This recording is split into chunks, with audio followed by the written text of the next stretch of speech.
What's up, guys? Welcome back to my channel. I hope you are all doing well. Today we are going to be talking about the illustration that you are seeing on the screen. This was my very first initial concept sketch for the illustration I did titled Toxic. Now, I'm not going to be so much talking about the inspiration behind this piece. It was inspired by a sort of recent event in my life. Well, I'll just fill you in a little bit. Basically, I had mold in my apartment, and that has been the subject of several videos on my channel already. I'll go ahead and link you to my quarantine diaries, and you can sort of get caught up on all of that. But I didn't want to sort of rehash everything in this video again. Instead, I actually wanted to take the opportunity to talk about a really cool new art supply that I experimented with that was sent to me by one of you guys. So I'm going to be talking about my first experience trying handmade watercolors. And you can see I actually started this traditional illustration digitally. This was an idea that popped into my head, and I kind of wanted to get it down quickly on paper and experiment with a lot of different things. So I went to Procreate, sketched it out, and then I did a more cleaned up version that I wanted to sort of just make a little bit more presentable for the medium that I was going to use, which is watercolor. And I'm going to show you the little set of handmade watercolors that was sent to me by Lisa. She's been a long-time subscriber of the channel, and she has her own Etsy shop where she makes handmade watercolors, and she offered to send me some, and I'm so glad that she did. So she sent me this little set of sort of 6.5 watercolors. There's 6 colors, and then there's one tiny pan that is so adorable of like a metallic watercolor. And there was also this candy that I didn't know was a candy at first because it looks just like the watercolors, but it was like a cool European coffee candy, which was really delicious. So shout out to everybody who watches this channel from overseas. I feel like I have a lot of overseas viewers, and I so love and appreciate you guys. But I just want to take a moment to highlight the quality and the care that Lisa took to her packaging of these watercolors. Literally every single one has a color swatch, has the pigment information. Every single one of them has "made with love" handwritten on the side of it. It is carefully glued. Each one is wrapped, and then in the pan itself, the little plastic pan, there's a magnet on the bottom. They are filled very much to the top, but also around the sides you have all of the important information: the color name, the pigment information, and her business name, which is LM Colors. I'm going to have her link down below because of course I am. And I found out that these fit really nicely into one of these little travel half pan palettes that I got on Amazon. I'll link this one down below for you, but you also don't have to use this. Lisa also sent these along in a little metal tin that you can also use. You can see me kind of moving them in here now, and that's what they stayed in for the majority of the time I did this illustration, but you can kind of put them in a lot of different palettes with the magnets on the bottom. They don't have to clip into a palette necessarily. They can kind of just sit in there really nicely, and they don't move around, which is great.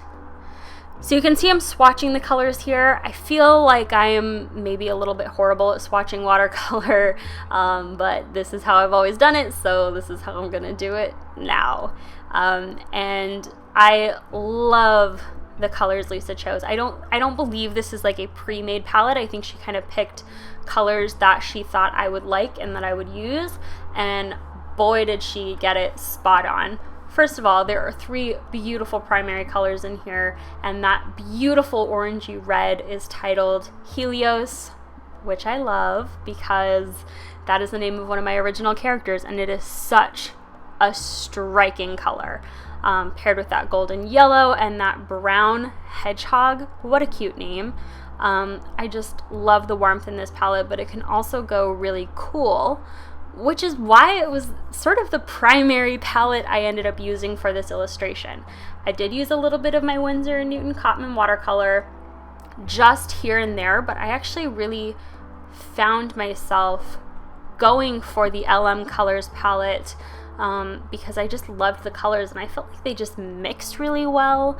They had a beautiful texture on the paper. This is the Arteza watercolor paper, by the way. Not everyone loves it, but I sure do. I think it's a beautiful, beautiful paper. So I really feel like the combination of the texture of the paper and the granulation of the watercolors paired really, really nicely. And you can see I'm really heavily using the cooler tones in this palette. I feel like I reached for the shade called January a whole bunch because it's like this bluish gray that can be really diluted and soft, but can also build up to be quite a bit darker. That hedgehog brown is a really nice brown. It looks very warm, but I feel like with just a touch of that plum blossom shade or a touch of January, it neutralizes out to be a really versatile brown, which is really beautiful. And gosh, I could just talk about these watercolors all day long. And I do sincerely want to thank Lisa for sending them to me. She did not have to do that. She seriously has been like a long time watcher of the channel, and it was probably a few years into her following me that I realized that she made her own watercolors, and I think she's been doing it for a while now. So these definitely have my seal of approval. I used these for the first time on a live stream, and sort of was talking through my process of using them. I'm by no means a watercolor expert. I think that was apparent. I think Lisa, she was in the stream that I was using these, and she was kind of holding her breath a little bit while I was haphazardly mixing colors without much care for the pigments that were in the colors. But that's just my style, guys. That is just my watercolor style, and for how long I've been using this medium, it's one I do not feel I have anywhere near mastered, because there's just so much to learn.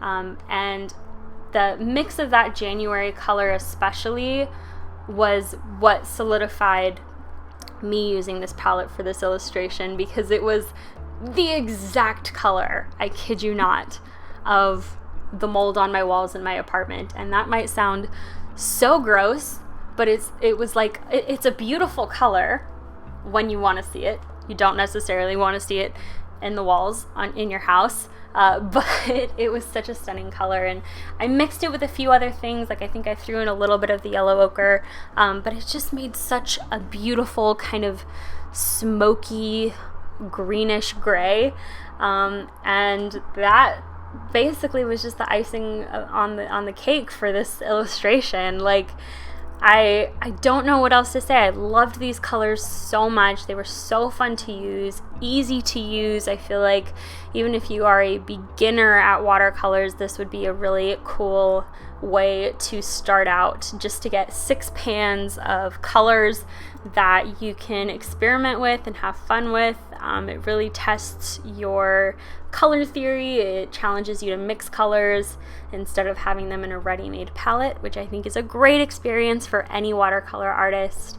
And yeah, I had fun. I don't know what else to say. It's good to have fun every once in a while, especially in quarantine. I've had fleeting moments of creativity throughout quarantine, and this is one of them, and I'm really proud of it.